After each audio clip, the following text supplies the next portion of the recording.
Assalamualaikum warahmatullahi wabarakatuh. Saudara, kita kembali dalam program Jam Gadang Channel. Kali ini kita akan mengangkat topik anggaran APBD Kota Bukit Tinggi untuk kesejahteraan masyarakat kota.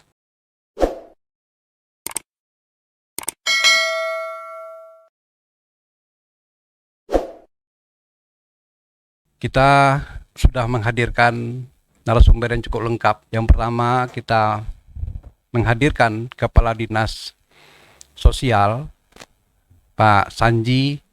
Yang kedua, kita menghadirkan Kepala Dinas Pendidikan dan Kebudayaan Pak Melpri Abra. Yang ketiga, kita menghadirkan Kepala Dinas Perkim Pak Rahman AE.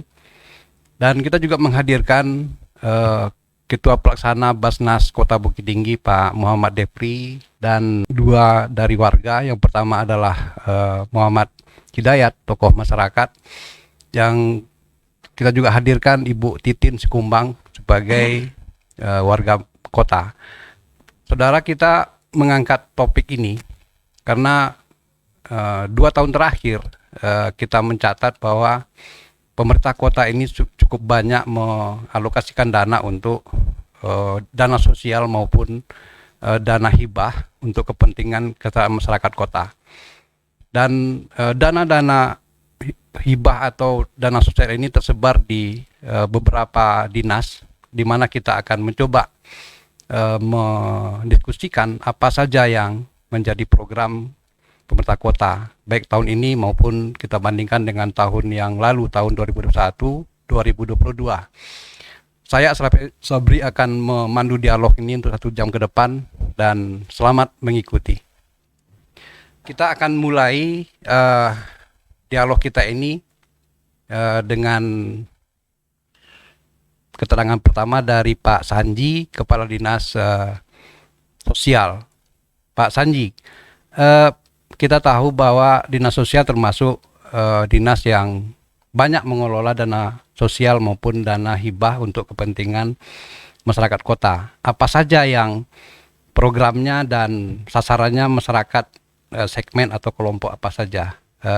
Dan tentu saja perlu disampaikan berapa masing-masingnya yang mendapatkan dana sosial maupun dana bantuan sosial, dan berapa besar masing-masing anggarannya. Silakan Pak Sanji. Terima kasih. Assalamualaikum warahmatullahi wabarakatuh. Perkenalkan, saya Sanji dari Dinas Sosial Kota Bukit Tinggi. Terkait dengan apa yang disampaikan oleh Inyak tadi, tentu pemerintah kota peduli dengan permasalahan sosial yang ada di Kota Bukit Tinggi. Karena masalah sosial ini tidak hanya tercantum dalam undang-undang pemerintahan daerah, namun permasalahan sosial adalah masalah utama yang sudah dicantumkan dalam pembukaan Undang-Undang Dasar dan batang tubuh Undang-Undang Dasar. Dan masalah sosial ini sama dengan pendidikan kesehatan, itu adalah masalah urusan wajib pelayanan dasar yang wajib diselenggarakan oleh seluruh pemerintah daerah, kabupaten, kota maupun provinsi dalam rangka mewujudkan bagaimana tata kelola pemerintahan yang baik di Bukit Tinggi.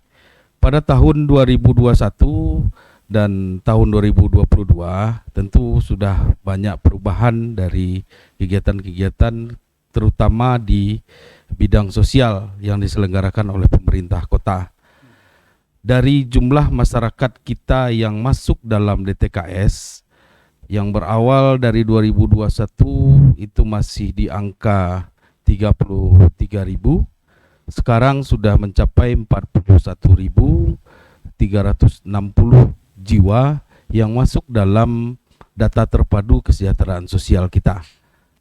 Ini berarti banyak masyarakat kita yang membutuhkan bantuan sosial, baik itu dari pemerintah kota maupun dari pemerintah provinsi maupun pemerintah pusat. Seiring dengan itu, karena adanya COVID kemarin, kemudian sekarang sudah terjadi resesi ekonomi, tentu pemerintah pusat juga mengarahkan anggaran untuk tahun 2023 ke depan sampai tahun 2024, itu salah satunya adalah untuk menghapus kemiskinan ekstrim yang ada di kabupaten kota di seluruh Indonesia. Bapak Wali Kota sudah memiliki program-program yang memang tahun ini baru sebagian yang terlaksana. Mudah-mudahan tahun depan kita sudah menganggarkan dan sudah dibahas melalui DPRD ada beberapa program-program khusus untuk penanganan kemiskinan dan penyelesaian permasalahan sosial yang ada di Kota Bukit Tinggi.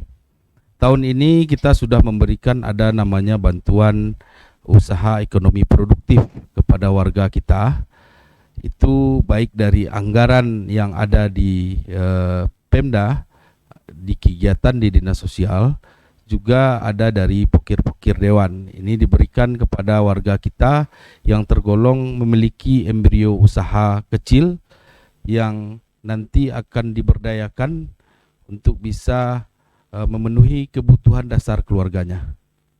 Kemudian juga ada bantuan-bantuan berupa sembako kepada warga-warga yang kurang mampu atau yang terdata dalam DTKS. Perlu kami pertegas kembali bahwa bantuan sosial yang diberikan oleh pusat, provinsi maupun kabupaten itu memang hanya terbatas di masyarakat data atau masuk dalam data terpadu kesejahteraan sosial, karena itu sudah diatur melalui Permensosnya dan juga melalui Permendagri, karena bansos memang dipergunakan untuk masyarakat yang tidak mampu atau yang miskin. Kemudian juga ada bantuan lansia yang kita berikan, bantuan disabilitas, anak terlantar, dan bantuan juga untuk korban bencana, juga kepada gepeng dan pengemis atau ODGJ yang memang kita bantunya bukan dalam bentuk langsung berupa uang atau barang yang diserahkan, tapi mereka akan dibina.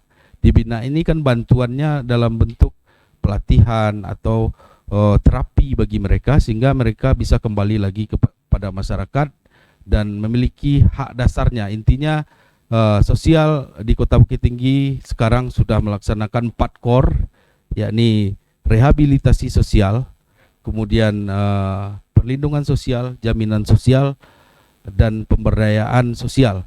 Yang ini sekaligus kita laksanakan untuk bagaimana masyarakat kita ini bisa berdaya dan minimal bisa kembali memenuhi kebutuhan dasar mereka, baik itu sandang, pangan, dan papan, karena ini amanat dari undang-undang.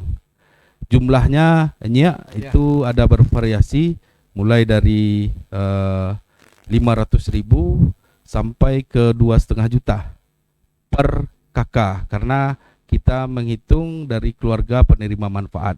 Kemudian dari pusat ada namanya program Keluarga Harapan yang memang rutin diberikan, dan BPNT namanya, bantuan pangan non tunai yang juga diberikan dari pemerintah pusat. Kita membantu menyalurkan dan juga kita berinisiatif karena tidak semua dari masyarakat kita yang masuk dalam DTKS ini memperoleh bantuan rutin. Makanya Bapak Wali Kota mengambil langkah, mudah-mudahan tahun 2023 bisa terwujud.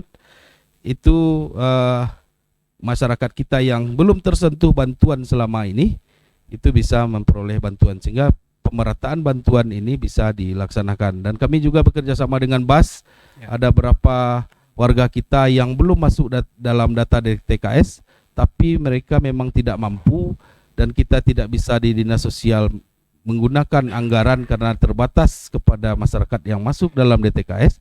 Maka kita selalu bekerja sama dengan Pak Dev untuk menanggapi atau menindaklanjuti ini secara segera.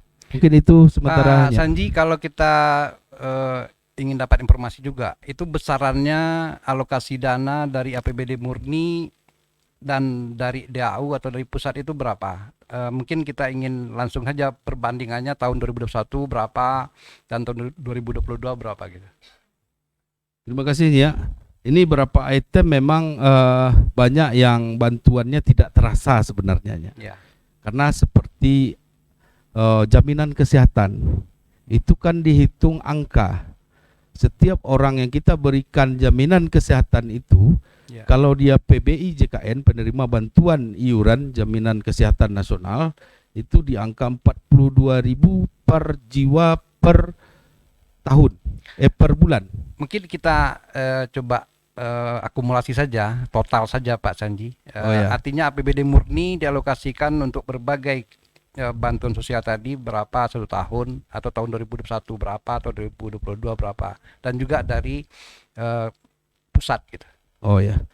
Oke, kalau total kebetulan saya tidak bawa angka pasnya, Ya, tapi perkiraan saja. perkiraan itu dari APBD kita udah menyentuh angka sekitar 5 miliar untuk tahun 2022 ini. Ya.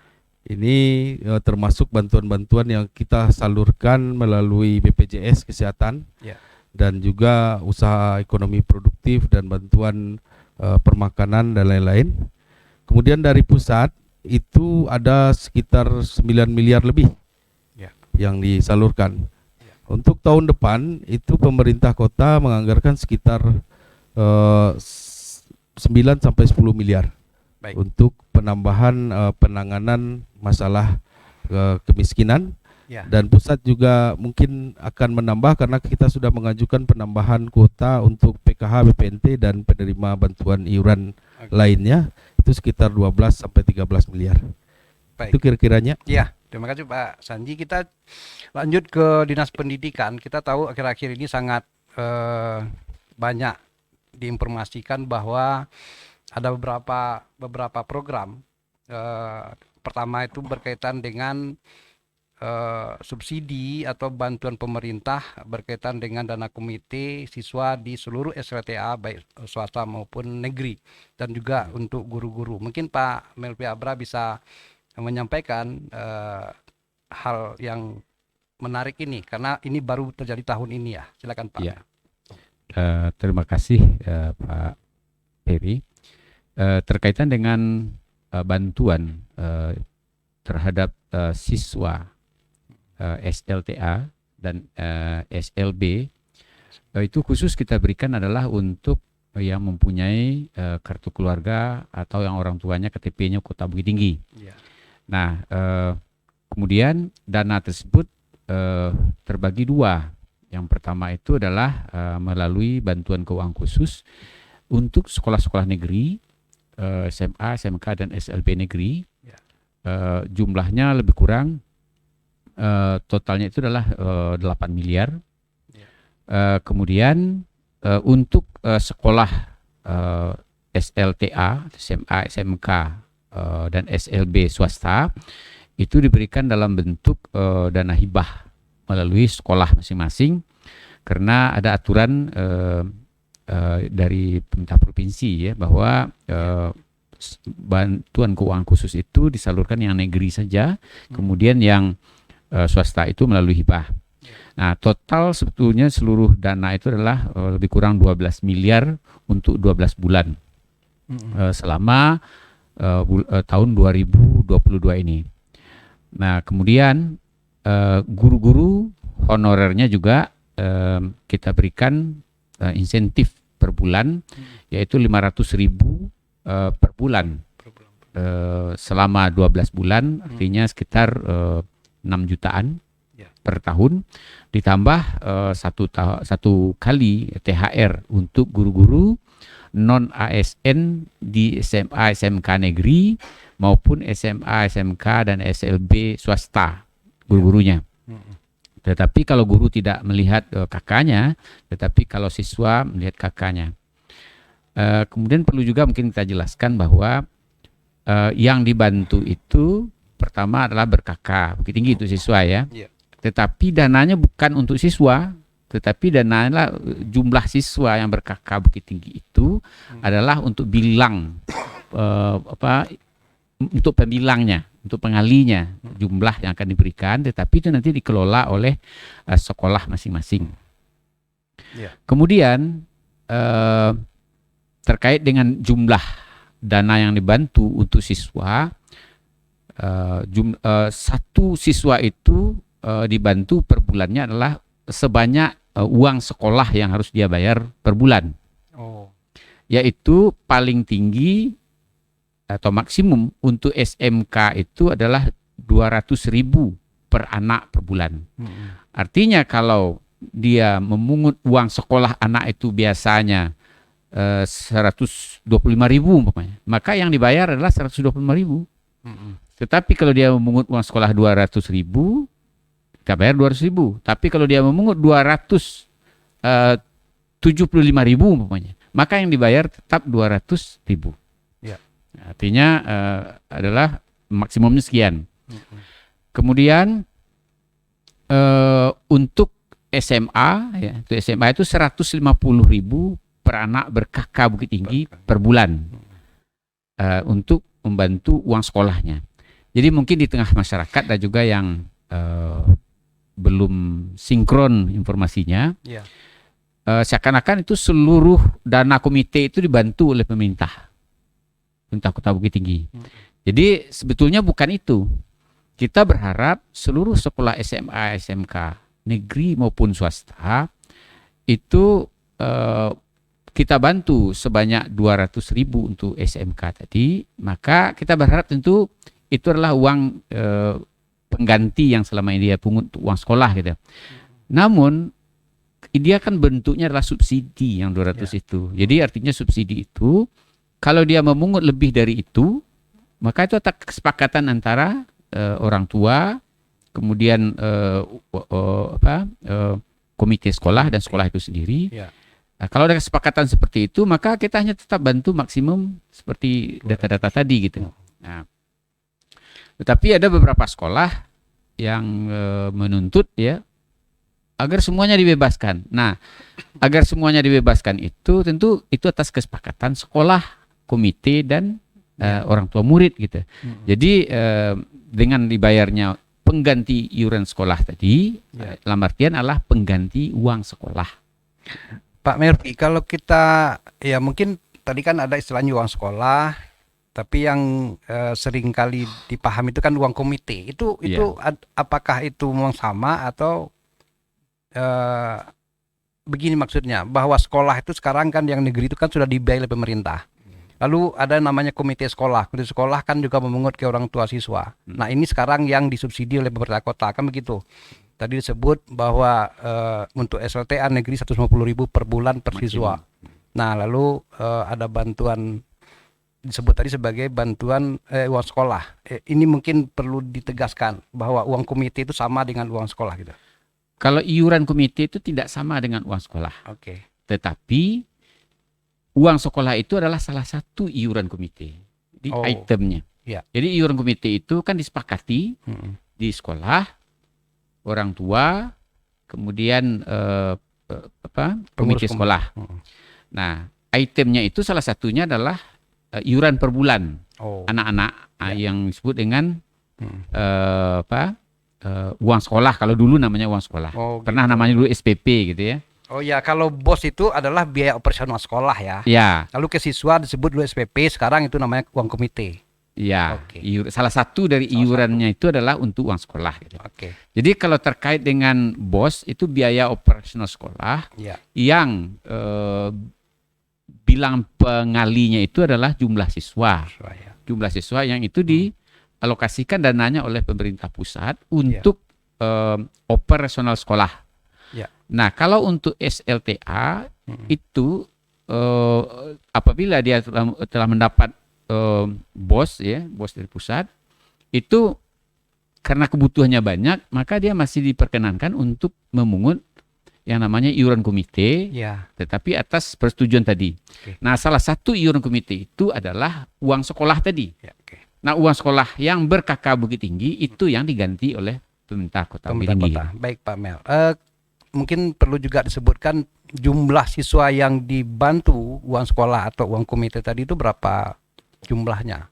Oh ya, dari data kami yang ada, jumlah siswa yang dibantu itu adalah sebanyak 500 orang. Maaf, sebanyak 5.000. 5.043 siswa. Oke. Hmm. Itu untuk Kemudian gurunya. Ya. Nah, gurunya baru sebanyak itu 500-an ya. 566. Oke, untuk apa tambahan insentif Untuk guru-guru guru-guru, non PNS ya. Guru-guru non PNS. Ya, baik Pak Mel, untuk penjelasan pertama kita akan lanjut dulu karena ini programnya adalah program bantu sosial. Di Perkim ini juga baru atau apakah ini sudah sejak tahun-tahun sebelumnya? Apakah ini program rehabilitasi rumah tidak layak huni, bagaimana Pak Ed? Mungkin bisa dijelaskan berapa banyak yang bisa dibantu setiap tahun, atau tahun 2001 berapa, tahun 2022 berapa, dan masing-masingnya berapa banyak rumah yang direhabilitasi. Silakan Pak Ed. Terima kasih Pak. Assalamualaikum warahmatullahi wabarakatuh. Jadi berkaitan dengan urusan wajib dasar ya Pak, pelayanan dasar kita di sektor perumahan. Memang Dinas Perki memang memiliki tugas wajibnya di situ dalam pemenuhan hak dasar warga kita yang diorientasikan kepada warga kita yang tidak mampu dalam pemenuhan hak dasarnya tentang perumahan, kebutuhan akan rumah. Jadi di sini juga kita juga harus mengintervensi berbagai kegiatan untuk mencegah kerawanan sosial dan juga perlindungan sosial kita dari pemerintah kepada masa kita yang kurang mampu. Memang ada kegiatan namanya dalam penyediaan rumah swadaya namanya Pak. Jadi kita ada kewajiban pemerintah untuk melaksanakan membantu rumah swadaya masyarakat kita ini itu melalui program peningkatan ya RTLH namanya, rumah tidak layak huni menjadi rumah layak huni. Memang untuk RTLH ini, mengapa dibilang RTLH Pak, rumah tidak layak huni? Kita kan harus kadang mendengar ya, kalau di sosial rutilu apa namanya? Rutilahu. Kalau di Kementerian PUPR RTLH namanya. Jadi memang untuk kriterianya memang ada 3 Pak. Kita menilai dalam bahwa rumah ini kita nyatakan tidak layak huni. Yang pertama dari aspek keselamatan bangunan itu tidak memenuhi syarat. Yang pertama kayak komponen struktur bangunannya ya, seperti pondasinya, selov kolomnya, rangka atapnya lainnya itu sudah rusak, dan juga kualitas bahan penutup Aladin namanya. Atapnya juga sudah tidak memenuhi syarat lagi, lantainya juga tidak memenuhi syarat juga ya, dan juga dinding. Jadi istilahnya kalau kami mengistilahkan Aladin namanya Pak Ferry, atap, lantai, dinding sudah tidak memenuhi syarat lagi. Terus mengenai kesehatan penghuninya. Jadi memang sekarang sudah lebih dilebarkan persyaratannya itu, tidak hanya dari sektor keselamatan bangunan saja, struktur bangunan, tapi juga dari kesehatan. Contohnya ada pencahayaan yang tidak memenuhi syarat, dan juga ada penghawaan sirkulasi udara tidak memenuhi syarat, dan juga dari segi sektor sanitasinya, sanitasi dan air minumnya. Sanitasi itu memenuhi syarat enggak rumah itu, dan juga dari penyediaan air minumnya. Yang terakhir itu mengenai penilaian kecukupan minimum luas bangunan. Jadi memang rumahnya itu misalnya kan 6x6 itu 36 ya. Tapi di situ yang huni ada 2 kakak Pak. Ini juga disebut tidak layak huni. Iya, rumahnya itu lantainya bagus, dindingnya bagus ya, atapnya, tapi kecukupan rumahnya tidak mencukupi. Ini juga disebut dengan rumah tidak layak huni karena tidak memenuhi kebutuhan, dan juga ada sektor privasi penghuni ya tidak terpenuhi di situ. Jadi ini kita intervensi Pak. Ini memang kegiatannya memang sejak tahun 2017 sudah ada dulu. 17 sudah ada dulu waktu awal-awal dibentuknya Dinas Pemukiman ini, itu melalui dana BSPS namanya Pak. Jadi itu program dari pemerintah pusat, bantuan stimulan perumahan swadaya namanya. Memang sejak tahun 2020 dan 2021 kita sudah mulai. Di tahun 2021 kita sudah mengalokasikan anggaran sebanyak 1.280 Pak untuk intervensi 47 rumah. 47 rumah di tahun 2021. Itu ada dari APBD kita ada 37 rumah dan 10 rumah dari NADAK. Jadi memang dana alokasi khusus ini juga ada dapat kita bantuan Pak dari pusat untuk peningkatan rumah RTLH ini menjadi RLH. Di tahun 2022, di tahun sekarang alhamdulillah sudah hampir selesai semuanya. Kebetulan ada Bu Titin ini dari masyarakat kita dari Pekanlabu Pari Antang ya, Pari Antang. Juga akan menceritakan Pak bagaimana dinamikanya ya di lapangan. Itu di tahun 2022 ini kita dari APBD murni sebanyak 49 rumah. Itu juga ada melalui dana pokir DPRD kita ya. Dan juga ada dari DAK sebanyak 29 rumah.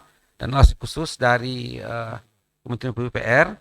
Di jumlahnya itu sekitar 2 miliar 870 juta anggaran di tahun 2022 ini. 22, ya. Jadi memang untuk tahun 2021 dan 2022 itu sudah menyerap dana 4 miliar 150 juta Pak untuk kegiatan kita bedah rumah ini. Ya. Jadi memang untuk kegiatan bedah rumah ini Pak memang kegiatan yang harus kita laksanakan secara continue ya, berkelanjutan Pak. Ya. Jadi memang kami juga dari Dinas Perkim bersama masyarakat juga kami sudah melaksanakan pendataan Pak Pak Ferry mengenai keadaan rumah tidak layak huni di Bukit Nanti Tinggi kita ini. akan lanjutkan di putaran kedua nanti tentang silakan ya, Pak. Data-data lanjutnya ya. Pak Ed ya. Oke. Kita akan break dulu. Oke. Baik, saudara, kita sudah jalankan satu putaran pertama. Kita akan kembali segera setelah rehat sejenak.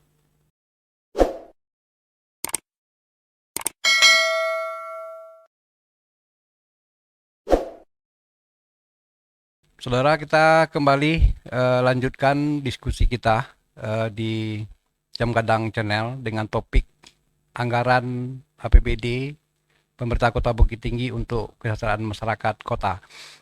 Kita tadi sudah mendapatkan banyak informasi dari dinas.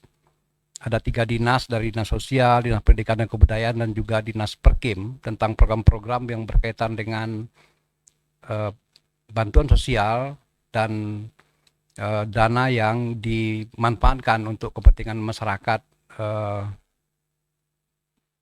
miskin atau masyarakat tidak mampu di Kota Bukit Tinggi. Dan kita akan lanjutkan bahwa juga Basnas Kota Bukit Tinggi juga punya program yang tentu saja sangat berkaitan dengan bagaimana membantu masyarakat yang tidak mampu ini. Kita tahu bahwa Basnas ada program bantuannya seperti dengan sasaran masyarakat yang disebut sebagai Hasnas 8, dan juga ada program-program zakat produktif dan zakat pendidikan dan zakat yang sasarannya adalah masyarakat yang tidak mampu. Kita akan minta ke Pak Depri, Muhammad Depri, sebagai Ketua Pelaksana Basnas Kota Bukit Tinggi. Pak Dep, kalau kita lihat dari kehadiran Basnas Kota Bukit Tinggi, itu setiap tahun atau katakanlah kita ambil yang 2 tahun terakhir, itu apa saja program-programnya dan berapa banyak yang masyarakat kota yang terbantu berkaitan dengan program penyaluran dana zakat ke masyarakat kota. Silakan Pak Dep. Sebelum kita menyampaikan beberapa kinerja-kinerja atau program yang telah kita laksanakan di Basnas Kota Bukit Tinggi, sebelumnya yang perlu kita pahami dulu, yang perlu kita laksanakan edukasi terhadap masyarakat mengenai Basnas ini, karena Basnas ini sejak 2 tahun terakhir memang sangat meningkat itu dalam pencapaiannya, bekerjasama dengan pemerintah Kota Bukit Tinggi. Basnas selaku lembaga pemerintah yang non struktural, itu yang induknya berasal dari Basnas Pusat yang di SK-kan oleh Presiden langsung, dan lanjut ke bawahnya itu secara non struktural ada Basnas Provinsi dan ada Basnas Wali Kota. Itu mempunyai tugas dan fungsi. Basnas ini mengelola dana zakat umat khususnya, dan ada dana sosial keagamaan lainnya pada umumnya. Itu berperan sangat strategis dengan kondisi-kondisi yang ada di Indonesia pada saat ini, terutama dalam segi pengentasan kemiskinan. Jadi setelah lahirnya Undang-Undang Nomor 23 Tahun 2011 tentang pengelolaan zakat, itu bisa kita lihat pada pasal 45, itu jelas-jelas dinyatakan bahwa dalam melaksanakan tugas dan fungsinya, Basnas Kabupaten Kota perlu melakukan koordinasi dengan Kementerian Agama dan pemerintah daerah. Nah, pemerintah daerah di sini yang maksud adalah dinas-dinas atau stakeholder yang terkait. Nah, jadi dalam mengelola Basnas, dalam mengelola zakat ini, lembaga Basnas itu memang tidak seperti lembaga sosial lainnya, karena dia lembaga sosial keagamaan. Memang dari sisi payung hukumnya itu aturan tertinggi adalah Al-Quran dan Hadis. Nah, itu yang perlu kita pahami, dan bahwa peruntukan dananya itu pun sendiri adalah dipergunakan untuk kemakmuran asnaf yang 8, khususnya tentunya kita yang beragama Islam. Nah, itu memang di dalam surat At-Taubah ayat 60 dikunci bahwa asnaf 8 itu adalah kelompok yang diperuntukkan zakat untuk diberikan kepada mereka gitu. Nah, jadi kalau kita pahami secara literaturnya itu bahwa Basnas ini mengelola dana-dana sosial keagamaan, tetapi dia bersinergi dengan pemerintah. Ya, itu kita pahami dulu undang-undang ini. Nah, jadi dengan disempurnakannya Undang-Undang Nomor 3 Tahun 2011 tentang pengelolaan zakat oleh Peraturan Pemerintah Nomor 14 Tahun 2014 tentang pelaksanaan pengelolaan zakat ini, maka di sana sangat jelas disampaikan bahwa di dalam pelaksanaan PP ini dalam hubungan bersinergi dengan pemerintah tentu ada koordinasi yang saling mutualisme antara Basnas dengan pemerintah gitu, pemerintah kabupaten kota. Nah, perlu kita ketahui sebenarnya tujuan utama dari negara kita, negara Indonesia ini hanyalah 2. Itu tertuang atau disajikan di dalam pembukaan Undang-Undang Dasar Negara 45 tahun 45 sebagaimana yang disampaikan oleh Pak Sanji tadi, itu hanya 2, yaitu memajukan kesejahteraan umum dan mencerdaskan kehidupan bangsa. Nah, tentunya dengan memajukan kesejahteraan umum ini, dengan meningkatkan kesejahteraan rakyat ini, perlu kita menurunkan angka kemiskinan. Angka kemiskinan yang 41.000 tadi sudah terbantu banyak, sudah diturunkan oleh kinerja yang dilakukan oleh Basnas dengan sinerginya dengan pemerintah Kota Bukit Tinggi.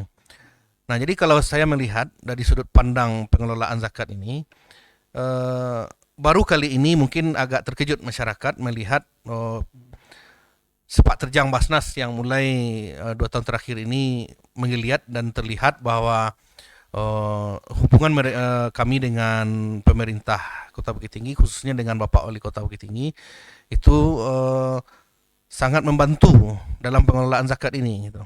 Karena memang inilah sebenarnya Basnas itu, karena apapun yang menjadi data di dalam pemerintahan daerah itu baik dalam segi pendidikan, kemakmuran atau sosial dan bencana. Nah, itu pun juga menjadi database bagi kami. Karena kalau tidak seperti itu, akan terjadi double pemberian bantuan itu, dan akan terjadi bantuan ini tidak sinkron apabila nanti dari pemerintah sudah memberikan bantuan terhadap masyarakat dan Basnas juga memberikan. Jadi sehingga korelasinya nanti ada ketimpangan sosial. Nah, di sisi lain pihak yang satu mendapat 2 bantuan, yang satu lagi ada yang belum menerima bantuan sama sekali. Makanya di dalam undang-undang itu diwajibkan sinergi antara pemerintah daerah dengan Basnas. Nah, jadi di dalam pengelolaannya ini sekarang kalau kita lihat ya, mungkin kalau saya menilai cara pandang dari wali kota kita ini, beliau sebagai kepala daerah tapi pola pikir sudah seperti presiden ya. Sudah mengacu kepada amanat Undang-Undang Dasar Negara 45. Jadi ya, selama ini kan kita dalam pelaksanaan ini sinergi dengan pemerintah kota ini bisa dikatakan minim lah. Ya, antara Basnas dengan pemerintah kota. Tapi sekarang beliau menggandeng selalu dalam pengelolaannya gitu. Menggandeng selalu Basnas dalam setiap bantuan apapun. Jadi ada pun bantuan-bantuan yang tidak tercover oleh pemerintah kota, itu Basnas masuk di sana. Termasuk DTKS tadi itu, karena di Basnas ada kelonggarannya. Jadi kalau kita di Basnas itu menggunakan namanya dalam bantuan kepada masyarakat ini sistem Sustainable Development Goals yang dulu MDGs, sekarang SDGs, dulu Millennium Development Goals, bahwa dikatakan masyarakat itu miskin apabila satu orang dalam satu kakak itu berpenghasilan $2,5 per hari. Nah, jadi rupiahnya berapa 2,5?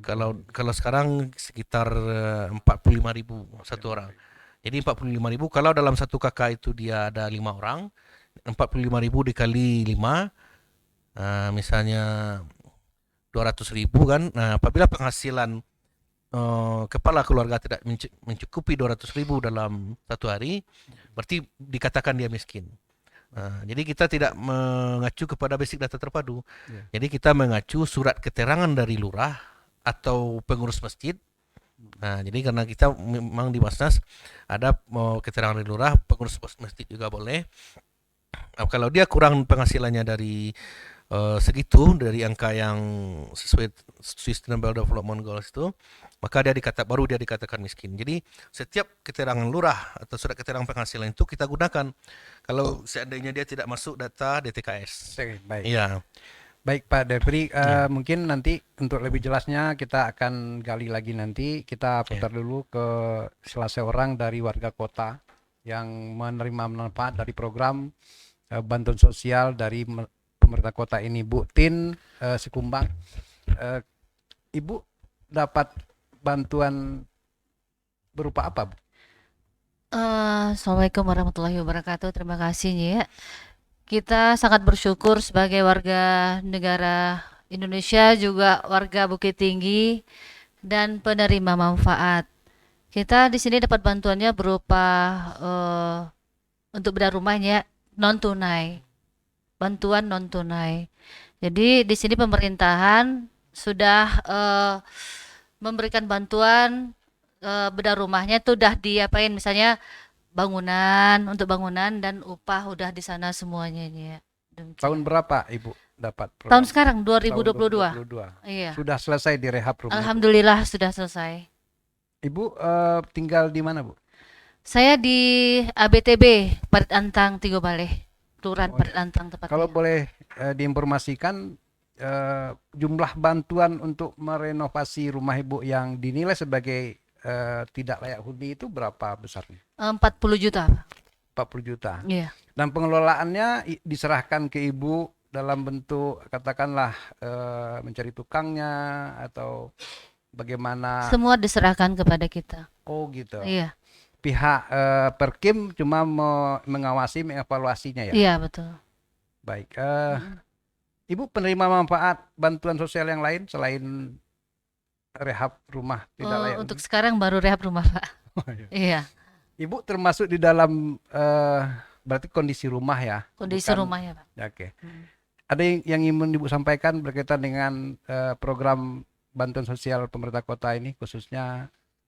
Iya, kami yang mewakili lah istilahnya Pak, mewakili dari warga yang dapat bantuan bedah rumah. Kami mengucapkan terima kasih banyak kepada dinas terkait yang sudah memperhatikan kami Ya. sebagai warga yang mempunyai rumah yang tidak layak huni. Manfaatnya sangat luar biasa, Pak. Sangat luar biasa sehingga kami bisa tinggal di rumah yang layak huni sekarang. Baik. Heeh. Baik Bu Tin, ya. Saudara, kita putaran ini masih ada satu lagi pemerhati sosial Saudara Muhammad Hidayat. Ya, kita sudah dapat banyak informasi tadi program pemerintah kota berkaitan dengan hibah atau bantuan sosial, dan tentu sebagai pemerhati sosial Dayat punya pendapat tentang ini. Apakah ini satu hal yang sangat menarik, atau katakanlah mungkin bahwa ini adalah hal yang berkaitan dengan misi atau visi dari pemerintahan kota sekarang ini. Silakan ya. Terima kasih Nyek Ferry. Assalamualaikum warahmatullahi wabarakatuh. Pertama, tentu kami berterima kasih kepada Jam Gadang Channel yang sudah mengundang kami pada acara kita pada siang hari ini. Nyek Ferry, kita sama tahu bahwasanya dalam Undang-Undang Nomor 23 Tahun 2014 yang sudah diperbaharui dengan Undang-Undang Nomor 9 Tahun 2015 tentang pemerintahan daerah, bahwasanya di daerah ada namanya unsur penyelenggara pemerintahan di daerah. Kalau di Bukit Tinggi, kita berbicara Bukit Tinggi, tentu unsur penyelenggara pemerintahan daerah tersebut ada 3. Yang pertama itu DPRD, yang kedua wali kota beserta wakil wali kota, dan yang ketiga satuan perangkat daerah atau SOPD.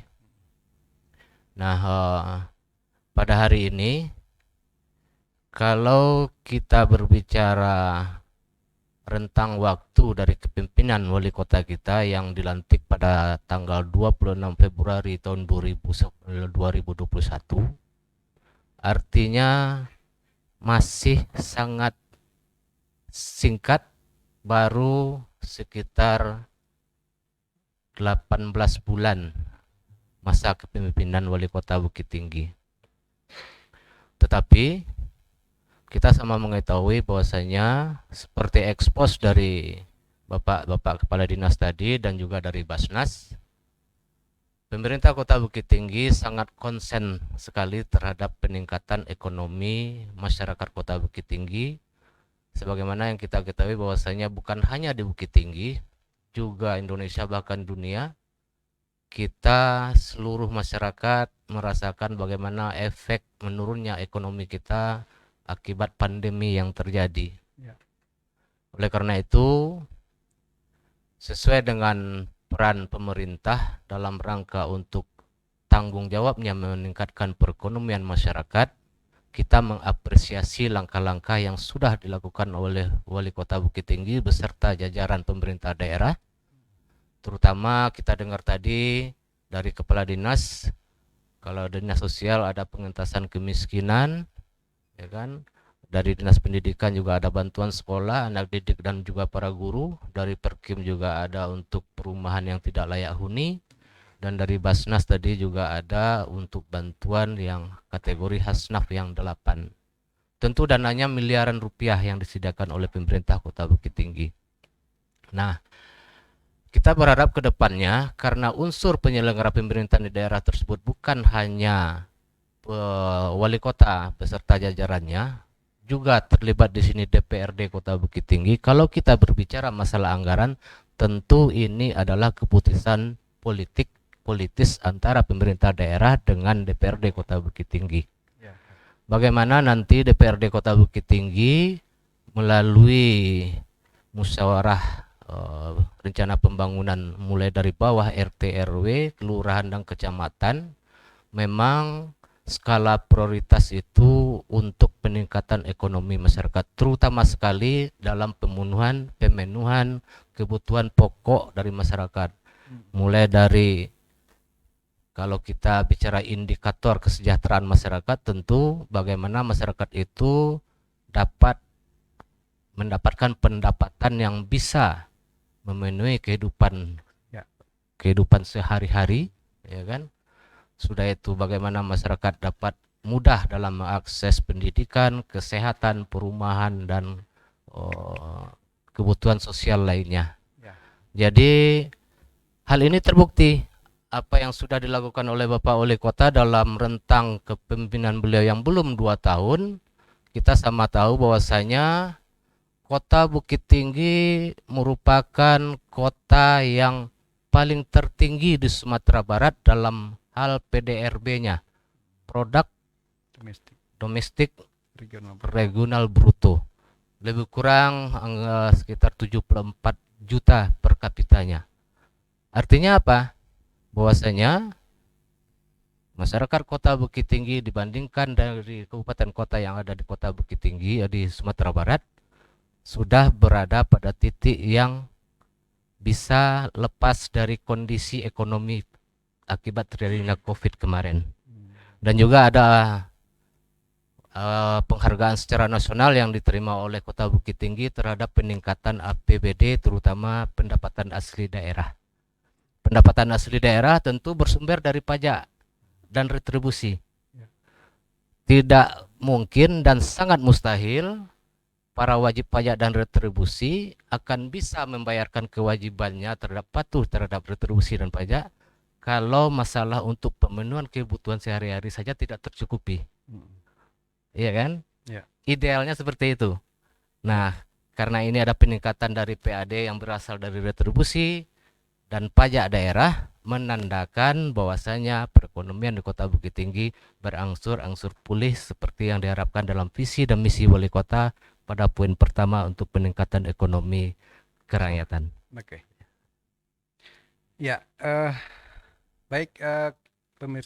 maaf saudara, kita akan lanjutkan diskusi kita kali ini dan kita akan istirahat sejenak.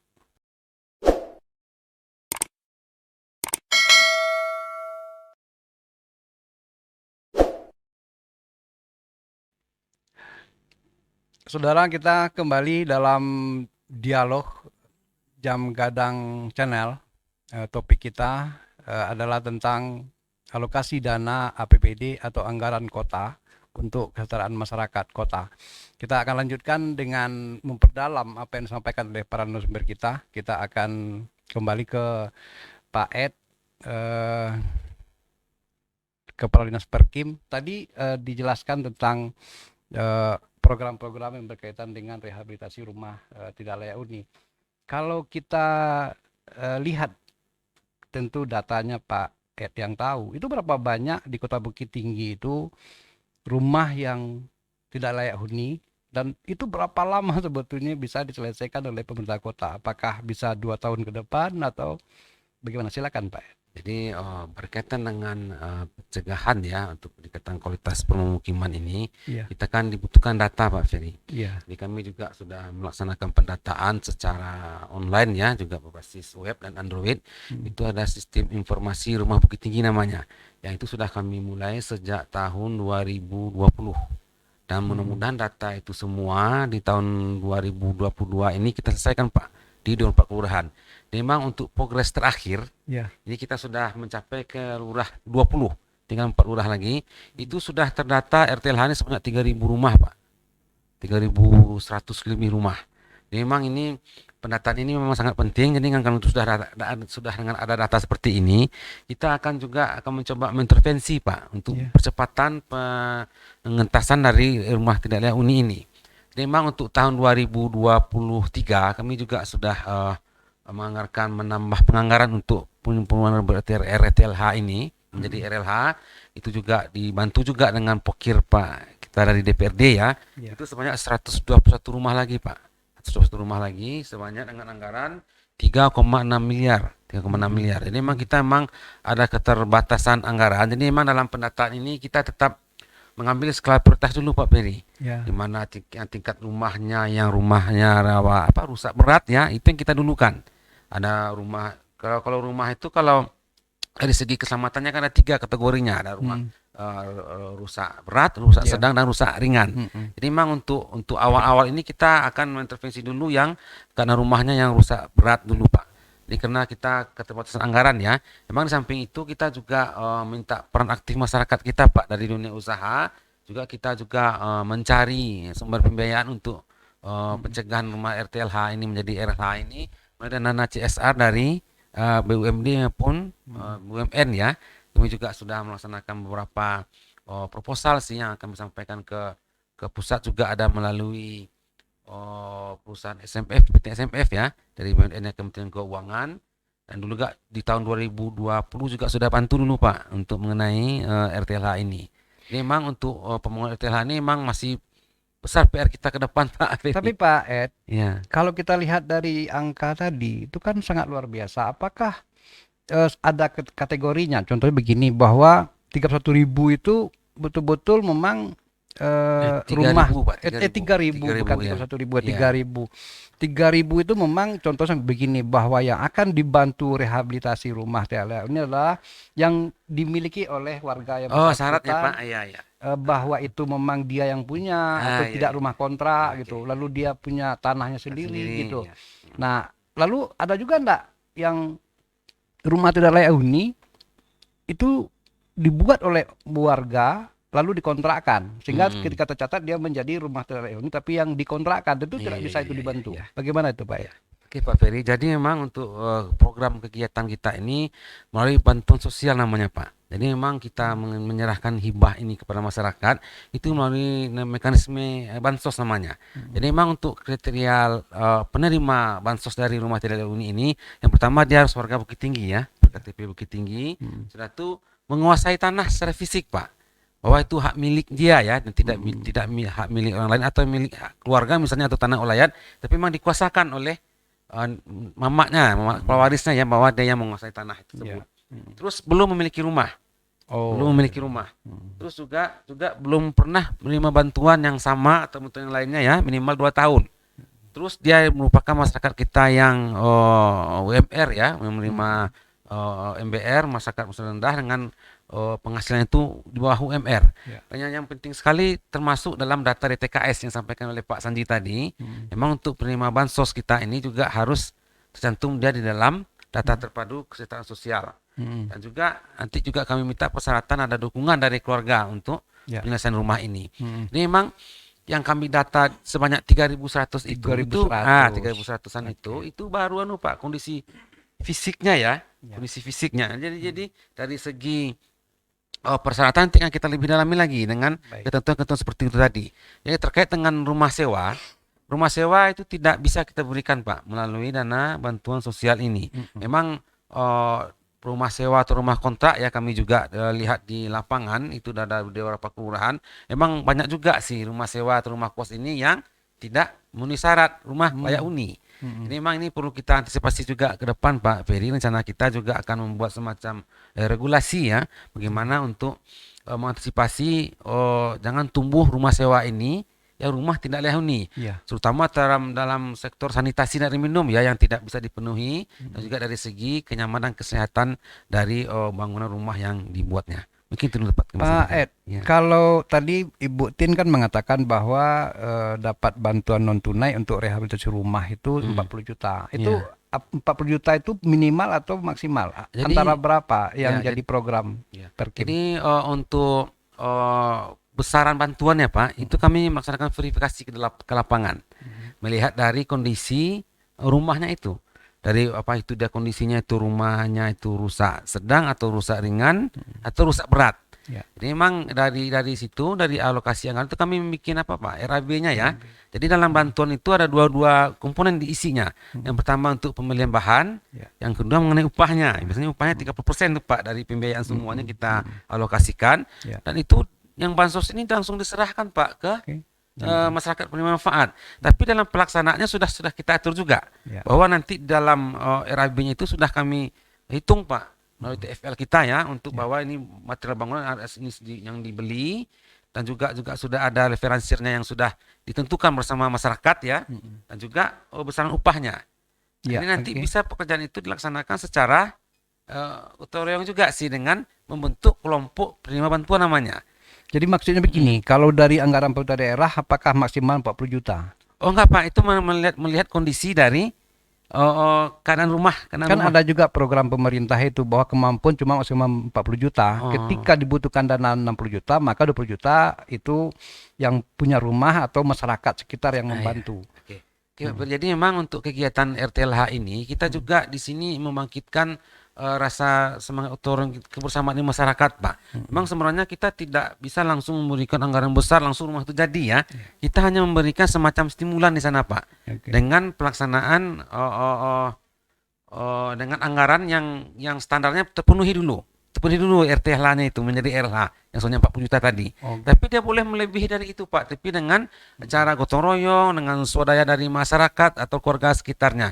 Itu yang dialami oleh Bu Titin Pak. Bu Titin ini dapat 40 juta tapi hasilnya 100 jutanya Bu Titin ya. Lebih 100 jutaan dari rumah yang dibangunnya itu karena dengan pola seperti ini, pola stimulan ini, kita menumbuhkan kembali Pak rasa kebersamaan kita di masyarakat solidaritas dan masyarakat kita dan juga kepedulian masyarakat kita antar sesama. Jadi ini yang kayak di kelompok penerima bantuan Bu Titin ini pindah-pindah ya Pak. Gotong royong di tempat A, nanti di tempat B seperti itu juga ya. Jadi rata-rata yang kami alokasikan untuk dana bedah rumah itu rata-rata lebih sampai 200% Pak rata-rata.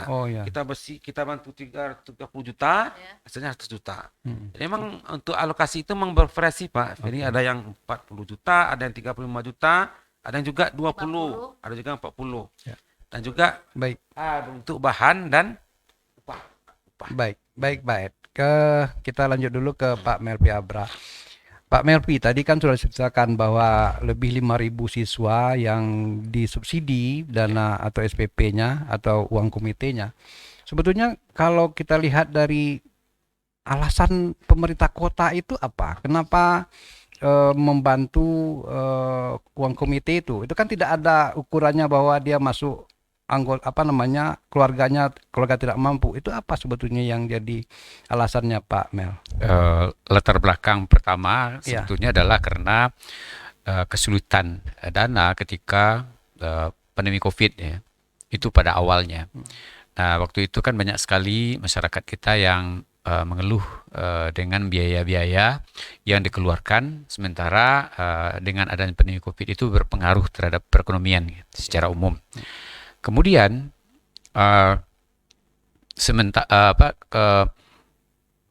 dengan kita bantu masyarakat, maka keberlanjutan sekolahnya akan terus. Itu pada awalnya. Nah, kemudian setelah kita lihat kalau di tingkat SD dan SMP itu ada dana BOS yang bisa kita gunakan maksimal sehingga tidak ada lagi uang sekolah. Nah, sementara untuk tingkat SLTA itu kan masih ada uang sekolah atau dalam artian iuran komite yang dipergunakan uang sekolah tadi. Nah, kemudian setelah dilihat kemampuan keuangan daerah, apakah kita bisa membantu masyarakat kita yang terkendala dengan pendanaan untuk melanjutkan sekolahnya atau meninggalkan sekolahnya. Maka setelah dihitung oleh tim anggaran pemerintah daerah dengan kebijakan pimpinan kita, maka disepakati yang kita bantu itu adalah yang 200 SMK, kemudian maksimum ya, kemudian 150 maksimum untuk SMA dan SLB. Nah, jadi yang kita bantu di sini adalah warga Kota Bukit Tinggi yang melanjutkan sekolah. Jadi itu intinya. Nah, sebetulnya kan bisa saja memberikan beasiswa itu kan tidak terkait dengan apakah dia itu warga atau tidak, apakah dia kaya atau tidak, tetapi pada intinya lah membantu masyarakat itu kan boleh gitu. Nah, itulah yang menjadi latar belakang kenapa diberikan bantuan terhadap siswa kita itu. Ya. Pak Mel, kemarin itu kalau kita lihat di media itu sepertinya apakah itu memang terlambat pencairannya? Karena kan kita juga tahu bahwa pemerintah Kota Bukit Tinggi itu kan mendrop dananya ke provinsi, lalu provinsi yang menyampaikan ke seluruh sekolah. Itu sebetulnya apa yang terjadi? Jadi ada mekanisme penganggaran di situ. Mekanisme penganggaran, kemudian mekanisme kewenangan. Nah, jadi SMA, SMK dan SMB tersebut bukan menjadi kewenangan pemerintah Kota Bukit Tinggi. Karena sesuai dengan Undang-Undang Nomor 23 tahun 2004 bahwa SMA, SMK dan SMB itu adalah kewenangan provinsi, pemerintah provinsi. Namun kita melihat bahwa walaupun itu kewenangan provinsi, apakah masih boleh kita membantu warga kita? Nah, ternyata di dalam mekanisme penganggaran itu boleh kita bantu melalui namanya bantuan keuangan khusus. Nah, maka dianggarkanlah itu lebih kurang 12 sampai 13 miliar untuk membantu warga dan guru-guru honorer yang tadi. Tetapi setelah kita mekanisme penganggarannya harus melalui perubahan anggaran terlebih dahulu walaupun di pemerintah provinsi, karena dananya harus masuk ke dia, tentu harus ada rekening penampung di APBD-nya gitu. Maka dia masuk di perubahan anggaran atau pergeseran anggaran apabila memungkinkan. Nah, itu sudah pasti kalau kita anggarkan di 2021 untuk 2022, penganggarannya pun letaknya adalah kalau untuk bantuan keuangan khusus itu bukan di Dinas Pendidikan, tetapi letaknya adalah di Badan Keuangan. Badan Keuangan Daerah. Karena mekanisme penganggaran seperti itu. Nah, setelah kita anggarkan, ternyata ada surat dari pemerintah provinsi yang mengatakan bahwa untuk penganggaran SMA, SMK dan SLB negeri itu menjadi kewenangan dan pemerintah provinsi dan dapat lalui dengan BKK. Tetapi yang untuk swasta, ya, untuk SMA, SMK dan SLB swasta itu bukan menjadi kewenangan pemerintah provinsi, kata surat loh. Tetapi secara aturan undang-undang itu tidak ada perbedaan antara negeri dan swasta di dalam pembinaan kewenangan tadi. Oke. Kemudian setelah itu, ya pertama itu harus merubah APBD di APBD di provinsi, Kota, kita juga di APBD kita juga harus dirubah. Kenapa? Karena dana itu disebutnya totalnya seluruhnya di BKK. Sehingga dana BKK yang bisa disalurkan itu adalah untuk sekolah negeri saja. Maka dana yang sekolah swasta, SMA, SMK, SLB swasta tentu dikembalikan ke pemerintah daerah Kota Bukit Tinggi. Nah, mekanisme untuk itu tentu harus ada jadi perubahan anggaran. Perubahan anggaran itu bulan Oktober baru bisa. Nah, kemudian mekanismenya tidak bisa juga diletakkan di dinas pendidikan, karena dinas pendidikan hanya sampai SLP. SLTP, SD, SMP. Maka sesuai dengan mekanisme penganggaran, letaknya harus dihibah. Beda lagi, yang tadi jadi BKK, bantuan keuangan khusus ke sekolah negeri, kalau yang ke sekolah swasta jadi hibah. Maka merubah nomenklatur BKK di Badan Keuangan harus dirubah menjadi hibah. Maka ada lagi mekanisme penganggarannya. Kemudian mekanisme hibah ini kita tahu bahwa kalau dia tidak harus ada SKPD penampungnya. SKPD-nya itu setelah dikonsultasikan ke pemerintah pusat, karena tidak ada di dinas pendidikan, maka salah satunya harus terletak di sekretariat daerah. Karena sekretariat daerah adalah koordinator semua kegiatan. Nah, kalau dia terletak di sekretariat daerah, maka yang menjadi instansinya adalah Kesra. Nah, itu sebabnya sekarang dia letaknya keuangannya di Kesra dengan mekanisme hibah.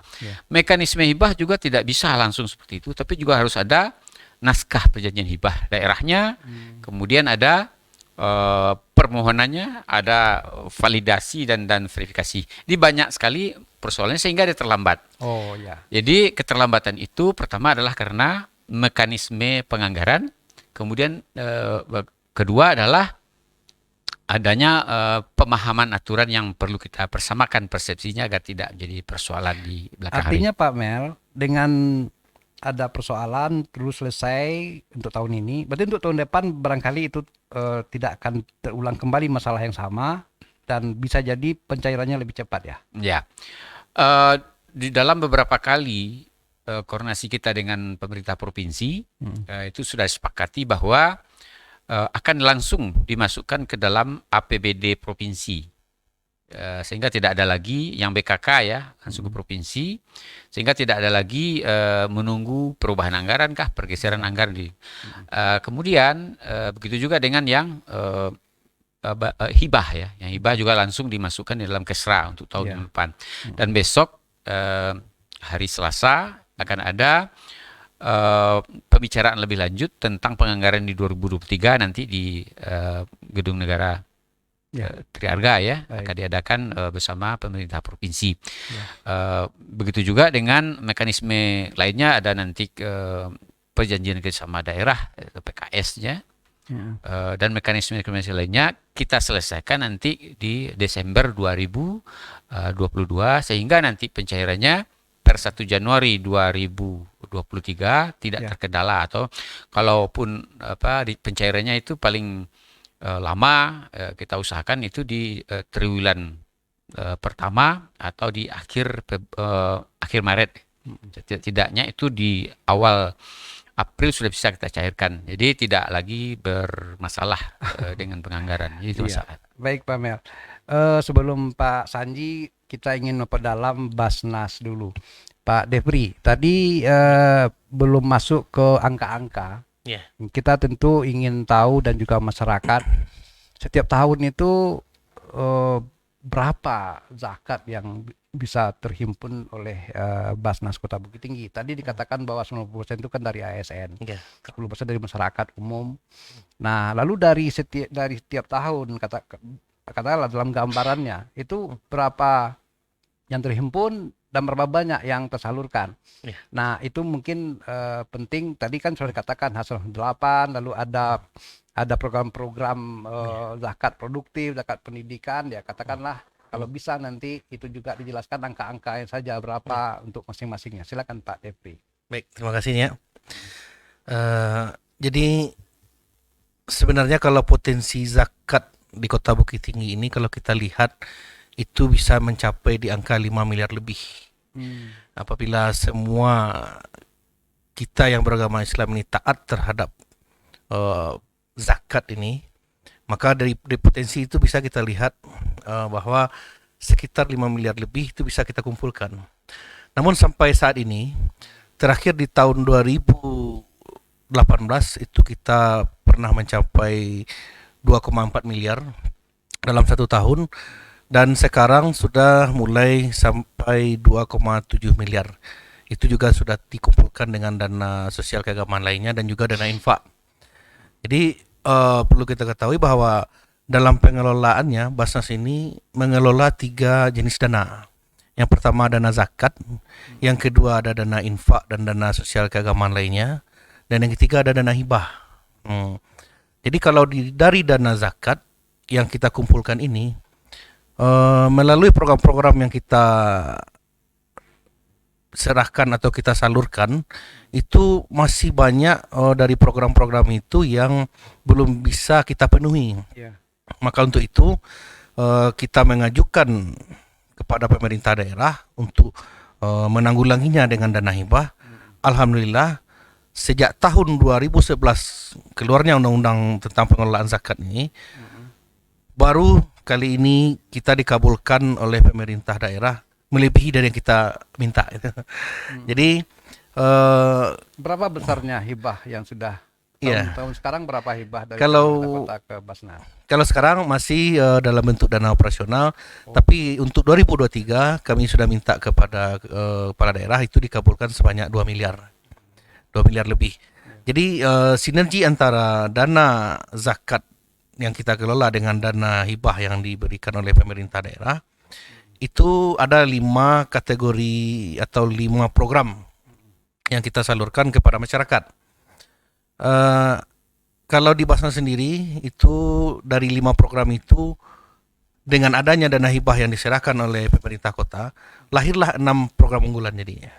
Jadi kalau di Basnas ada 5 program. Yang pertama ada Bukit Tinggi Makmur, ya sejalan juga dengan falsafah undang-undang kita tadi, Undang Dasar Negara. Bukit Tinggi Makmur, Bukit Tinggi Cerdas, Bukit Tinggi Sehat, Bukit Tinggi Takwa, dan Bukit Tinggi Peduli. Nah, di dalam Bukit Tinggi Makmur ini itu ada 2 kategori dana darurat yang perlu kita selalu sinergi dengan pemerintah dalam pengelolaannya. Dana darurat itu yang pertama itu darurat kebutuhan pokok masyarakat. Itu tidak bisa ditawar. Hari ini masyarakat butuh, hari ini kita turun. Itu rencana program kerja kita dengan pemerintah, dengan kepala daerah. Nah, jadi kepala daerah selaku yang mengomandoi dalam program ini memang menginginkan hal ini, karena selama ini dana yang diminta oleh masyarakat kepada Basnas itu perlu proses. Bagaimana dengan darurat ini? Sementara dia sedang sakit, gitu kan? Nah, jadi ketika dalam program Bukit Tinggi Peduli ini kita masuk, ada 2 dana darurat, ada 2 dana jenis darurat kategori pertama dan kategori kedua. Nah, kategori pertama ini kita kebelakangkan administrasi dulu, tapi ada jaminan dari lurah atau camat. Nah, jadi di saat itu misalnya kalau dalam keadaan dirawat, itu langsung kita berikan berapa kebutuhan yang dirawat sehingga dana itu sesuai dengan SOP yang kita salurkan. Ada lagi bantuan terhadap rentenir, masyarakat yang terikat rentenir. Nah, rentenir yang kita bantu ini Masyarakat yang terikat rentenir. Ya, jadi kalau di dalam agama kita kan dilarang itu. Nah, maka dari dana zakat ini kita diprioritaskan masyarakat kita yang memakan riba itu dihapuskan. Jadi tentu dimulai dari rentenir yang pasti dulu, contohnya dari bantuan-bantuan dari yang bank berjalan itu, jadi ya itu diberikan di saat masyarakat itu sudah terancam jiwanya. Nah, itu masuk asnafnya fakir. Jadi dia sudah tidak mikir lagi, dia sudah terancam jiwanya, dia sudah oleh rentenirnya, sudah didesak karena maka itu kita bayarkan lunas langsung. Nah, dan hal tersebut tentu ada koordinasi dari lurah. Apalagi dengan program sekarang saya lihat lurah ini tidak ada yang duduk di kantor, dia sudah di lapangan semua. Ya, memahami kondisi masyarakat. Nah, terus selanjutnya yang darurat kategori kedua itu bantuannya bisa ditanggulangi. Misalnya contohnya bencana. Bencana itu di saat itu berapapun yang dibutuhkan oleh masyarakat, tentu kita perlu data dulu gitu kan. Pak Dev, Ya. program-program Basnas Kota itu supaya masyarakat bisa Iya. mengakses atau mengetahui bagaimana cara mendapatkannya, apakah itu didistribusikan ke masyarakat melalui kelurahan atau ada media khusus? Ada, betul. Jadi cara untuk mengetahui bagaimana program ini kita laksanakan itu dan bagaimana anggaran-anggaran yang ada di dalam pengelolaannya. Yang pertama kita ada namanya kantor digital. Ya. Di kantor digital ini itu bisa diakses silakan Kota Bukit Tinggi.basnas.or.id. Ini Kota Bukit Tinggi.basnas ya. Nah, .go.id. Jadi silakan dicek di sana, di situ lengkap semua rencana kerja dari Basnas dan yang sudah dilaksanakan bagaimana, bahkan sistem-sistem pelaksanaannya lengkap di sana. Dan yang kedua kita memang sosialisasi. Memang secara secara langsung Basnas ini tidak ada yang turun ke masyarakat, tetapi melalui lurah itu selalu kita berikan bentuk-bentuk program yang nanti lurah sendiri yang menjangkau ke masyarakat. Karena kalau kita lihat tidak hanya di Bukit Tinggi, mungkin di Indonesia ini fakir miskin ini ada dua kategori ini. Ada dia yang mengajukan permohonan karena dia butuh, dan ada dia yang malu. Nah, jadi masyarakat miskin kita kan nggak tahu ini, ada yang dia tahan aja susahnya gitu kan. Oke. Yang malu inilah yang harus dijangkau oleh kelurahan. Malu dia untuk meminta-minta gitu kan. Tetapi masyarakat melihat semua kondisi dia gitu kan. Nah, jadi itulah peran dari kelurahan yang alhamdulillah sampai sekarang ya itu berjalan sangat lancar. Jadi kalau kita bisa lihat ya, dari 100% angka kemiskinan yang 41.000 tadi, mungkin 90% sudah kita atasi dari program yang sinergi dengan Basnas. Diatasi atau sudah dapat Sudah bantuan? terakomodir, sudah dapat bantuan. Oke. Ya. Baik Pak Dev, kita ini menarik kalau persentase jumlah-jumlah ini kayak Pak Sanji. Tadi disebutkan bahwa ada 41.000 itu jiwa dan berapa kakaknya. Nah, saya ingin katakan begini, di dalam program penanggulangan kemiskinan ini, apakah masing-masing dinas itu masih punya program sendiri, mengusulkan sendiri, atau ada semacam koordinasi saja? Tapi kenapa tidak dibuatkan suatu umpamanya tim penanggulangan kemiskinan Kota Bukit Tinggi gitu, sehingga seluruh problem-problem masyarakat itu bisa terencana dan bisa jadi eksekutornya adalah masing-masing dari SKPD atau OPD. Nah, tadi umpamanya kalau tidak tentu tidak bisa diperkirakan berapa persen bisa kita tanggulangi atau kita turunkan tiap tahunnya. Ini bagaimana Pak Sanji? Makasih ya. Ya. Perlu kami luruskan kembali, sebenarnya DTKS itu bukan data miskin. DTKS itu adalah data terpadu kesejahteraan sosial. Oke. Di mana menurut Permensos 3 2021 ada 3 komponen dalam DTKS. Yang pertama adalah PPKS namanya, pemerlu pelayanan kesejahteraan sosial. Yang kedua penerima bantuan dan pemberdayaan sosial. Yang ketiga PSKS, potensi sumber kesejahteraan sosial.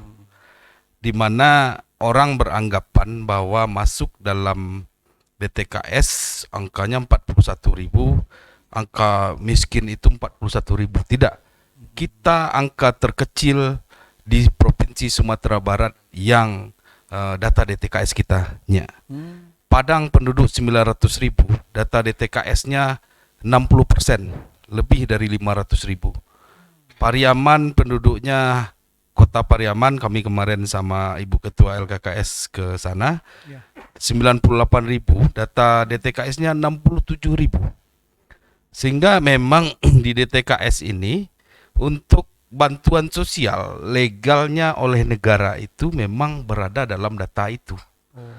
Dan untuk sementara dalam sistem informasi kesejahteraan sosial Next Generation yang mengelola data itu 6NG namanya, itu yang bisa kita keluarkan dalam DTKS itu hanya untuk data meninggal dan pindah dari KK, sehingga yang mampu itu kita tidak layakkan menerima bantuan, kita jadikan dia potensi kesejahteraan sosial, karena memang dari data 41.360 ini kakaknya ada 12.904. Itu yang ada 2.000 lebih yang tidak kita layakkan penerima bantuan. Karena mereka sudah mampu, sudah graduasi. Dulu namanya graduasi. Dulu ada desil 1 sampai desil 4. Sekarang di dalam DTKS tidak ada itu. Sehingga sekarang pun ada program nasional yang dicetuskan oleh Pak Jokowi untuk penghapusan kemiskinan ekstrim. Itu melalui Reksoseks yang berjalan saat ini, registrasi sosial ekonomi yang saat ini sedang berjalan. Ini datanya memang diambil oleh BPS, namun memang untuk sementara belum melibatkan Kemensos, karena Kemensos sudah memiliki data by name, by address, by nick. Sementara pencacahan sekarang hanya untuk masyarakat yang berdomisili di dalam kota. Walaupun dia bukan penduduk kota, dia dicacah semua. Sementara banyak, karena kota kita ada potensi unggulan kita banyak, sehingga masyarakat kita banyak yang tinggal di hinterland kota. Tapi KTP-nya Bukit Tinggi. Nah, sehingga memang itu belum tercacah, dia yang mencacahnya Agam. Sehingga memang nanti akan disandingkan dengan data terpadu kesejahteraan sosial. Dan ini dasar untuk yang Inyak sampaikan tadi, untuk pengentasan kemiskinan ke depan. Dan ini memang secara kota itu dikelola oleh Bapelitbang. Dan kita salah satu komponen dalam pelaksanaan pengentasan kemiskinan. Program-programnya tidak semuanya di bidang sosial, maksudnya di dinas sosial. Ada di beberapa SKPD yang terbagi itunya. Jadi Pak Sanji, saya pernah studi banding ke Jembrana ketika jadi Wali Nagari dulu. Itu mereka punya program untuk mencapai apa tadi istilahnya millennial goal itu. Iya. Itu kan Sustainable development. iya, itu kan mereka kabupaten itu memiliki suatu program, namanya adalah tim penanggulangan kemiskinan Jembrana. Dan itu dalam waktu 2 tahun dia bisa mencapai atau menaklukkan 12 kategori untuk mencapai program tadi itu. Nah, baik itu namanya menurunkan angka kemiskinan minimal sampai sekian, lalu menurunkan angka kematian ibu melahirkan, kematian balita, dan juga masyarakat yang miskin, segala macam itu. Nah, apakah itu tidak menjadi pemikiran dari Kota Bukit Tinggi sehingga semuanya terencana dan tersentral untuk menanggulangi kemiskinan? Tadi kan juga dikatakan bahwa ini mungkin bagian dari Bapelitbang ya. Bagaimana Pak Sanji sebagai salah satu dari OPD yang mengurus ini gitu? Terima kasih ya. Sebenarnya ini sudah ada program untuk pengentasan kemiskinan, TKPK namanya kalau di kota. KPK. Dan seluruhnya memang sudah ada program-program yang disusun oleh pemerintah daerah melalui Bapelitbang sebagai sentral untuk pelaksanaannya. Dan setiap tahun dievaluasi ini. Tapi memang sekarang ada kecenderungan karena adanya pandemi COVID yang berpanjangan. Setelah itu ada resesi ekonomi yang saat ini dirasakan. Ini data yang tersedia untuk program-program kegiatan ini banyak ke sosial letaknya. Sehingga memang Bapak Wali Kota ingin bagaimana selama ini yang kemiskinan menurut data DTKS yang kita punya ini bisa terbagi secara merata. Bisa kita bantu secara merata. Kalau tidak bisa dibantu dengan program pemerintah, kita bantu dengan Basnas, kita kerjasama dengan CSR, dan kita juga punya program namanya Baling Bambu di Dinas Sosial. Ini inovasi kita, itu bantu sekeliling, bantu semampumu. Itu berapa yang kita koordinir itu sudah bisa menyentuh, walaupun hanya sedikit-sedikit kita memberdayakan potensi-potensi kesejahteraan sosial kita yang ada melalui LKKS. Kita sudah berbuat juga, dan memang untuk secara tingkat kotanya itu dikelola langsung oleh Bapelitbang sebagai koordinator. Dan di beberapa SKPD di Dinas Pendidikan sebenarnya ada juga nih kartu Indonesia Pintar dari sana. Itu pengentasan kemiskinan, Pak. Di Rutilahu atau rumah tidak layak huni di Dinas Perkim. Kemudian bantuan UMKM di Dinas Pasar. Kemudian ada bantuan bagi pekerja rentan di Dinas Tenaga Kerja. Banyak sebenarnya, Pak, yang bisa kita kolaborasi dan disatukan datanya oleh Bapelitbang gitu, Pak. Ya, oke. Jadi ada harus ada penyempurnaan juga untuk tahun-tahun ke depan, Pak Sanji ya. Baik, pemerhati sosial, dari pendengaran diskusi kita tadi, mungkin ada hal-hal yang menjadi pemikiran mungkin atau sumbang saran dari M. Hidayat, silakan ya. Ya, baiknya kalau kita mengikuti ekspos dari BPS Sumatera Barat, ya kan, yang rilisnya pada bulan Maret tahun 2022 ini, untuk Kota Bukit Tinggi itu data penduduk kita lebih kurang 132.000 jiwa. Dan mungkin data yang disebutkan oleh Pak Sanji tadi memang data DTKS, data masyarakat, ya, data terpadu yang masyarakatnya membutuhkan pelayanan sosial, ya kan? Itu 27% data dari BPS Sumatera Barat untuk Kota Bukit Tinggi. Data kemiskinan itu 6.000 KK dan pengangguran 13.000 orang. Nah, artinya apa? Kota Bukit Tinggi yang notabene dalam penilaian BPS Sumatera Barat merupakan kota yang di peringkat pertama dalam PDRB, pendapatan regional brutonya. Kondisinya seperti itu, ya kan? Masih banyak keluarga miskin, pengangguran, dan juga penerima DTKS ini potensinya 41.000. Nah, dalam hal ini tentu menjadi PR pemerintah daerah dan seluruh unsur penyelenggara pemerintahan di daerah, termasuk DPRD-nya, termasuk wali kota, termasuk perangkat daerah, SOPD, ya kan? Bagaimana menciptakan APBD yang memang berpihak kepada kepentingan masyarakat. Bagaimana APBD memang diprioritaskan untuk pengentasan kemiskinan. Bagaimana APBD dipergunakan untuk memperhatikan jumlah pengangguran dengan membuka lapangan kerja yang lebih banyak. Caranya bagaimana? Tentu peran pemerintah diharapkan untuk berperan memperhatikan terhadap pelayanan umum, berperan untuk pemberdayaan masyarakat, dan juga perlindungan kepada masyarakat. Pemberdayaan dengan adanya sumber daya dari masyarakat kita, bagaimana perhatian pemerintah melalui subsidi, bantuan hibah atau bantuan bentuk apapun kepada masyarakat, dan perlindungannya tentu perhatian pemerintah terhadap bagaimana akses dari masyarakat ini untuk mendapatkan kemudahan dalam berurusan, dalam mendapatkan pelayanan umum, terutama sekali untuk kebutuhan dasar hidup masyarakat Kota Bukit Tinggi. Kami rasa seperti itu. Ya, kalau kita lihat dari 2 tahun program pemerintah Kota Bukit Tinggi, kalau kita lihat postur APBD-nya, itu kan sebetulnya memang lebih banyak untuk hal-hal yang sifatnya langsung kepada masyarakat. Kalau kita banding dengan yang umpamanya belanja modal khususnya pembangunan fisik, apakah ini tidak satu hal yang baik, dan ini akan sarannya sebagai pemerhati sosial apakah dilanjutkan atau ini kembali ke fisik lagi gitu?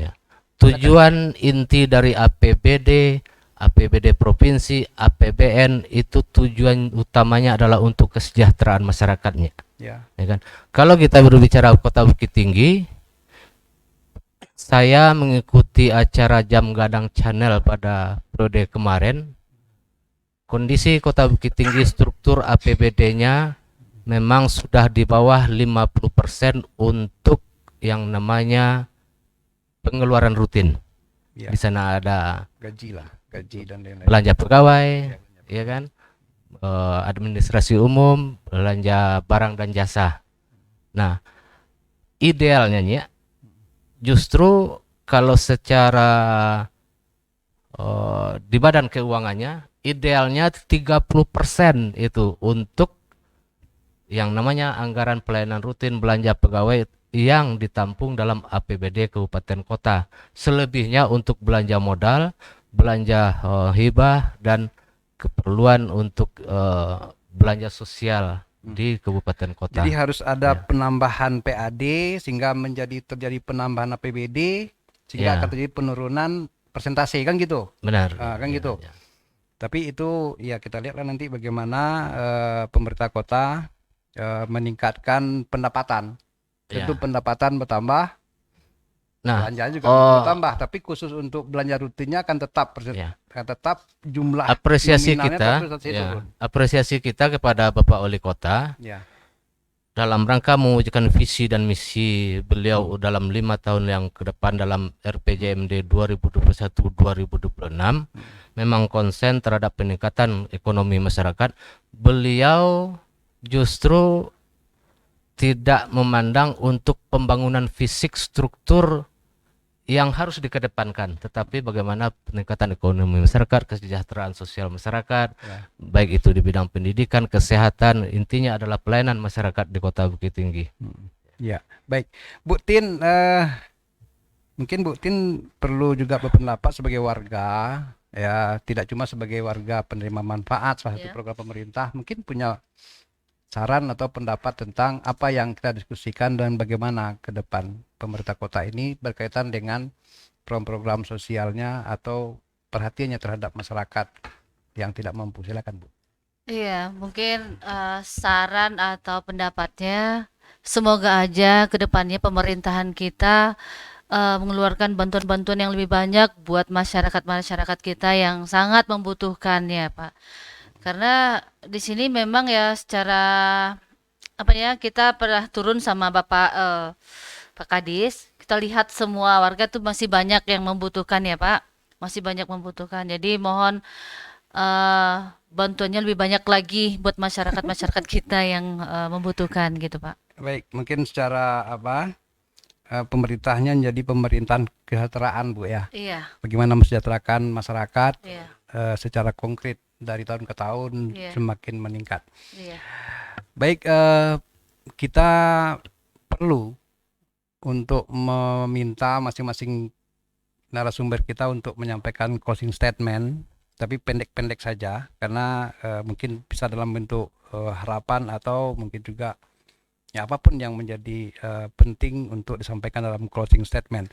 Kita akan mulai dari Pak Melvi Abra. Ya, terima kasih. Sebagai closing statement dari Dinas Pendidikan, bahwa kita ingin bagaimana kesejahteraan masyarakat itu tetap berjalan dalam rangka kualitas pendidikan. Jadi dengan kita bantu melalui sekolah-sekolah maupun guru honorernya, kita berharap tentunya itu meningkatkan kualitas daripada pendidikan yang tidak hanya sampai SD dan SMP, tetapi juga harus SLTA. Karena kualitas pendidikan itu diukur secara keseluruhan, mulai dari satuan PAUD sampai ke SLTA. Jadi APK dan APM-nya akan meningkat apabila kita intervensi dengan melalui bantuan ini. Dan manfaatkanlah bantuan itu dengan sebaik-baiknya oleh sekolah dan guru yang mengajar. Dan itu harapan kita, semoga dapat berjalan dengan baik. Ya, baik. Pak Ed, silakan Pak Ed, closing statement. Pak. Terima kasih, Pak. Jadi untuk kegiatan pembangunan kita di kota ini, memang orientasi kita disampaikan oleh Pak tokoh masyarakat kita tadi ya, bahwa APBD kita ini kita orientasikan kepada pemenuhan kesejahteraan masyarakat kita. Jadi memang kalau kami dari Dinas Perkim, marilah kita sama-sama Pak untuk bagaimana membangun lingkungan kita yang sehat ya, dimana dari unsur rumah itu memang dari situ dulu yang stakeholder kita terkecil ya dalam pembinaan rumah tangga, dan kita juga akan membangun rumah tangga yang sehat baik dari segi fisik maupun dari segi suasana rumahnya. Ya. Mungkin kita dapat sampaikan dulu Pak. Terima kasih. Assalamualaikum warahmatullahi wabarakatuh. Iya, Pak Sanji, silakan Pak. Sesuai dengan instruksi Presiden nomor 4 tahun 2022 ini masalah kemiskinan dan kesejahteraan rakyat adalah masalah utama yang perlu diselesaikan oleh pemerintah daerah. Sehingga ini perlu dijadikan prioritas, dan Bapak Wali Kota tentu sangat mengakomodir ini dalam rangka juga melaksanakan misi ke-6 dari RPJMD kita, hebat dalam sosial kemasyarakatan. Ini menjadi salah satu tujuan pemerintah Kota Bukit Tinggi dalam pengentasan kemiskinan yang ada di Kota Bukit Tinggi. Baik, kita ke sebelah kanan Pak Devri, closing statement pendek saja. Silakan Pak Dev. Baik Nyak, terima kasih Nyak. Akar permasalahan dan pemberdayaan kesejahteraan masyarakat ini yaitu perlu adanya kerelawanan sosial. Nah, insya Allah pada tahun 2023 ini sesuai dengan komitmen sinergi antara Bapak Wali Kota Bukit Tinggi dengan Basnas, itu akan membentuk relawan yang dinamakan mungkin entah apa, relawan Minangkabau, relawan Indonesia Raya. Dengan adanya relawan ini, semoga program-program inti dari Basnas dan pemerintah Kota Bukit Tinggi seperti Warung Usman, nasi keliling gratis dan segala macam yang merupakan program unggulan itu bisa terwujudkan di 2023 ini, dan sehingga kesejahteraan masyarakat di Kota Bukit Tinggi ini bisa meningkat lebih baik dari tahun-tahun sebelumnya. Itu saja. Terima kasih.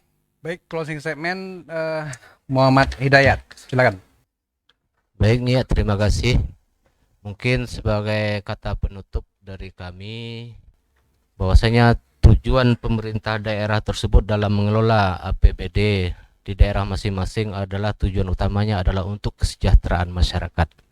Sekarang bagaimana kuncinya sinergisitas antara unsur penyelenggara pemerintah di daerah, ada DPRD, ada wali kota, wakil wali kota, dan ada perangkat daerahnya. Bagaimana khusus untuk Kota Bukit Tinggi memprioritaskan dalam anggaran APBD tersebut memang berpihak kepada keadaan sosial masyarakat yang ada di Kota Bukit Tinggi. Tentu ini PR yang tidak mudah, tetapi juga tidak mungkin berat untuk dilaksanakan sepanjang stakeholder pemangku jabatan di pemangku kepentingan di Kota Bukit Tinggi ini satu kata satu hati bagaimana untuk meningkatkan kesejahteraan masyarakat Kota Bukit Tinggi. Oke. Terakhir Bu Tin Sikumbang, silakan Bu. Ya, di sini mungkin cuma menyampaikan terima kasih banyak aja kepada semua pemerintah yang terkait yang sudah memfasilitasi kami, juga membantu masyarakat banyak. Terima kasih juga kepada Bapak Wali Kota, Ketua DPRD, juga ke dinas dan semua yang terkait di sini Pak. Terima kasih.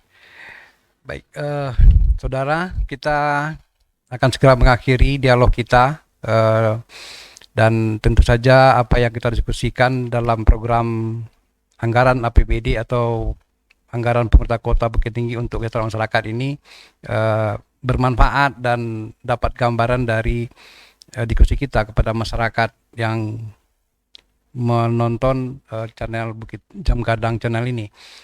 Kita akan segera mengakhiri. Saya Asrafi Sabri mohon diri dan terima kasih. Assalamualaikum warahmatullahi wabarakatuh.